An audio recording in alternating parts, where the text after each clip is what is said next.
Trump's recent call for arresting Somalis is part of his wider accusation against the community of being involved in a billion-dollar fraud scheme. The city has the largest Somali community in the US.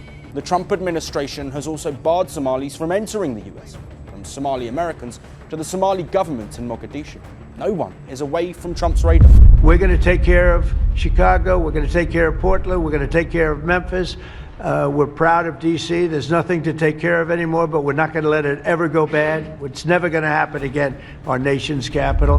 The morning air in South Minneapolis was frozen still, the kind of cold that makes every breath hurt. At 4:56 a.m. on a Thursday in January, the neighborhood lay wrapped in winter darkness. Most residents were asleep in their beds, unaware that the quiet block they trusted was about to become the center of a federal operation that would shake the entire city. 12 unmarked federal vehicles rolled silently into position, forming a perimeter around a two-story brick home on the corner. 43 agents from FBI, DEA, and Homeland Security moved into their assigned positions. Each one had rehearsed this moment for months. The house stood still, its windows dim, frost clinging to the glass like a warning no one had heeded. For 8 months, agents had watched this house from a distance. They'd tracked the vehicles that came and went at odd hours. They'd monitored phone calls, financial transactions, and patterns that didn't fit the profile of an ordinary family home. This was the morning they would step forward. Inside the house, movement erupted. A door slammed. Footsteps rushed across the floor. 2 men tried to barricade themselves in a back room. Another attempted to escape through a side entrance, slipping on the ice as tactical lights flooded the yard. Agents moved in, firm and controlled, cutting off every direction. This wasn't chaos, it was precision. The man who lived in that house was known to neighbors as Abdul Rahman Nur Ali, 44 years old, a community organizer and business owner who spoke softly at local meetings and donated to charity drives. His family lived in a home valued at $820,000, a symbol of success and respect in the Somali community. People believed they knew him. They believed they were safe. They were wrong. If this opening pulled you in, tap like and comment Minneapolis so I know you're following this investigation, because what federal agents found inside changed everything. From the hallway, officers found 9 black duffel bags stacked against the wall, each one identical, each one sealed tight. On a nearby table sat a high-speed cash counter still plugged in, displaying the last total processed, $182,400 incomplete cycle. Loose bills covered the floor. In a drawer, agents found a concealed 9mm handgun. In a storage room, 24 plastic containers labeled with coded initials. But it was the basement that made everyone pause. There, under a single hanging light, lay a 12-foot wooden table covered in ledgers, notebooks, transfer receipts, hard drives, and shipment logs spanning at least 26 months. Names, numbers, routes, totals, and beside them, 5 black bundles identical to those seized in earlier surveillance operations. Field analysis estimated their potential output, over 900,000 lethal doses of fentanyl, enough to wipe out an entire city population. For a moment, everyone in the room went silent, because standing there beneath that dim light, they finally understood what had been moving through the city. Not rumor, not speculation. A structured network built quietly inside a neighborhood that trusted it. Abdul Rahman stood in the doorway, no longer the respected community figure people believed he was. The house did not feel like a family home anymore. It felt like the command center of a hidden operation. And the storm had finally been brought into the light. If this raid shocked you, tap like so more people can hear this story. Comment "Raid Exposed" if you're still with me. The turning point in this investigation came months earlier, on a cold January evening at 9:18 p.m. along Lake Street in Minneapolis. A routine traffic stop. Nothing dramatic, nothing unusual. The driver was Mohammed Farhan Issa, 32, a quiet relative of Abdul Rahman, known in the community as a delivery driver. The officer initially noticed only a broken taillight, standard procedure, license, registration, insurance, but something felt off. The driver was unusually nervous, hands shaking, avoiding eye contact. When asked if he was transporting anything unusual, he said no. The officer requested permission to search the vehicle. The driver hesitated, then agreed. Inside the trunk were 2 sealed black bundles, a digital scale, and $47,600 in cash wrapped in rubber bands. Field testing confirmed fentanyl, enough powder to produce more than 180,000 lethal doses. From that moment, the case was no longer local. The report was forwarded to federal agencies. Within 48 hours, a joint task force was formed. FBI Minneapolis, DEA, Homeland Security Investigations, Customs and Border Protection. They did not move fast. They moved carefully.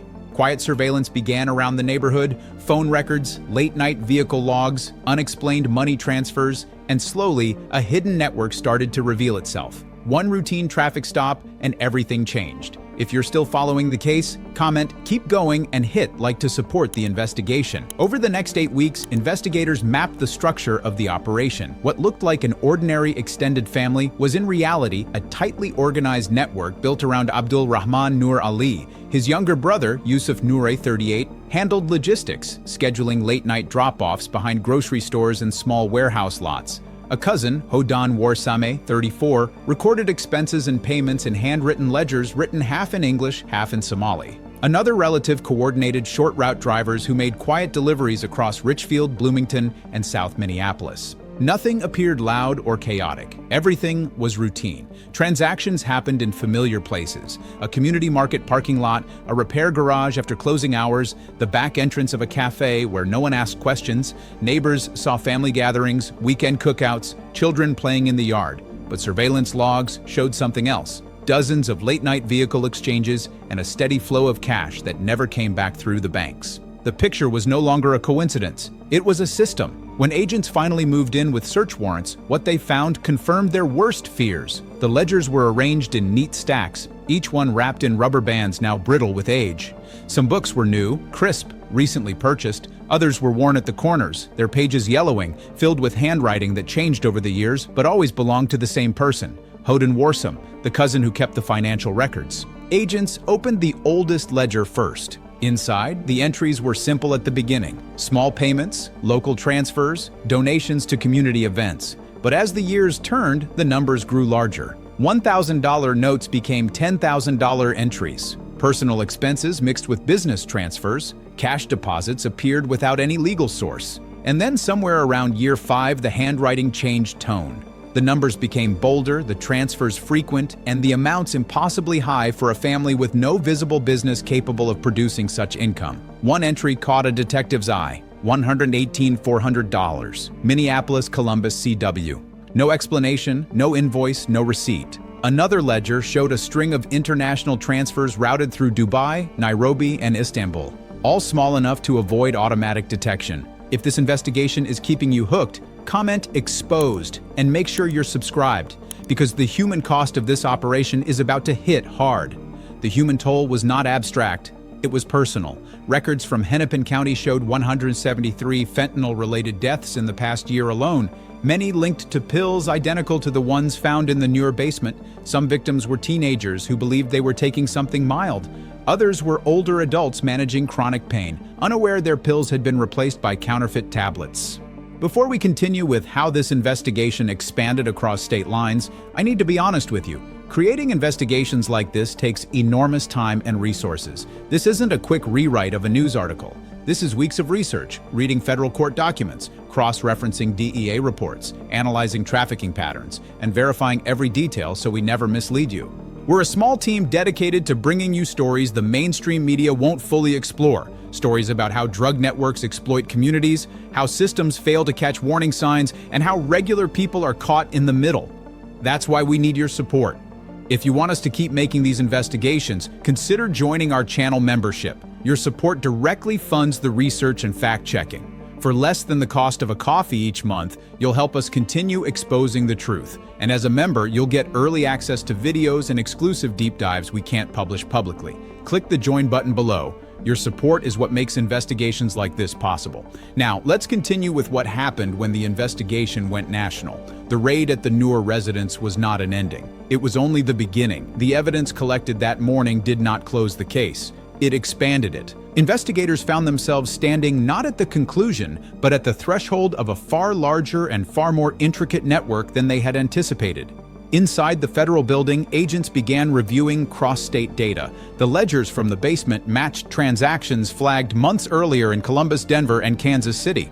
Connections emerged between phone numbers in Minneapolis and encrypted accounts traced to Arizona and Southern California, regions known as major entry points for cartel-linked distribution lines. Even more troubling, financial analysts uncovered several payments routed through small Somali-owned businesses across 3 states, each moving amounts under $10,000, the same laundering pattern found in Hodan's notebooks. One investigator summed it up quietly. "We didn't remove a network. We uncovered a doorway into a larger one." Surveillance requests multiplied. Warrants extended to new locations. Agents began monitoring storage units, warehouses, and short-term rental homes in St. Cloud, Rochester, and Fargo. Then came the discovery that changed the direction of the investigation. A seized phone contained a folder labeled Brother Lines. Inside were images of handwritten notes listing meeting points, coded initials, and references to northern partners. When decrypted, several entries appeared to point toward a second cell operating out of northern Minnesota, possibly connected to shipments moving along rural highways at night. This revelation triggered a second phase, one far more complex and cautious. Task force leaders understood a hard truth. If one family in Minneapolis could move over $6 million in less than 2 years, coordinated with out-of-state actors, then there were likely other families, other homes, other quiet streets hiding the same danger. The investigation widened. Agents visited community centers, schools, and local mosques. Not to accuse, but to protect.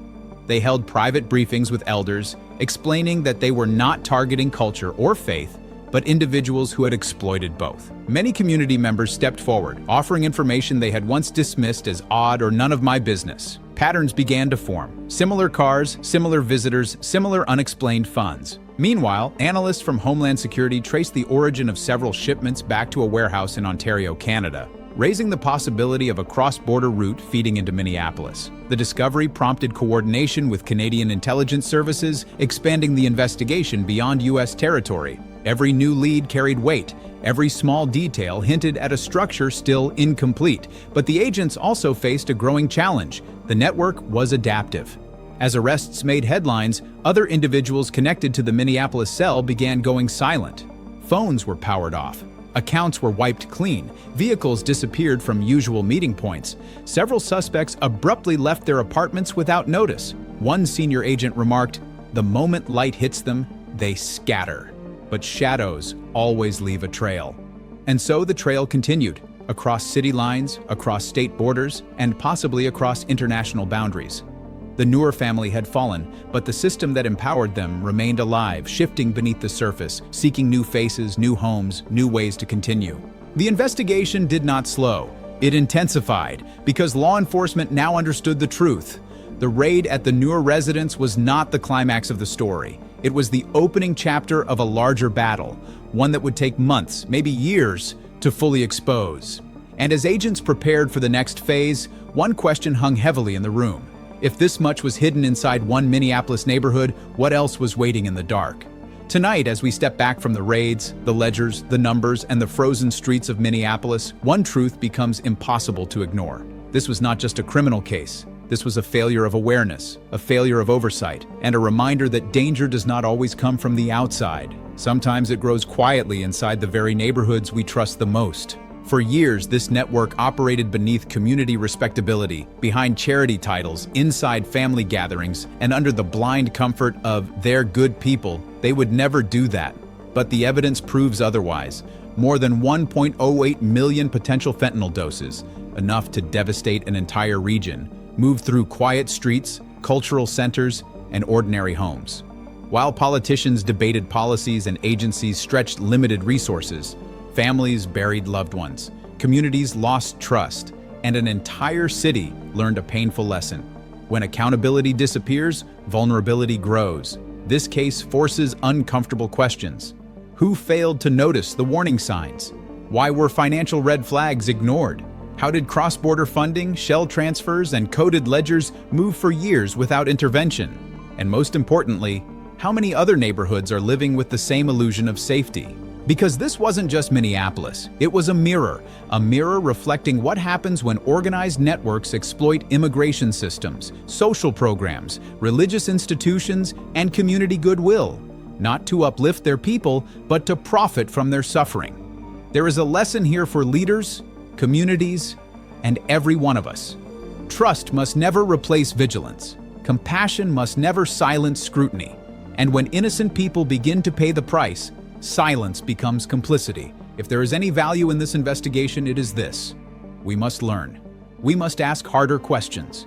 We must protect the honest while exposing those who hide behind them. Because justice is not only about arrests, It is about prevention. It is about responsibility. It is about refusing to look away when something feels wrong.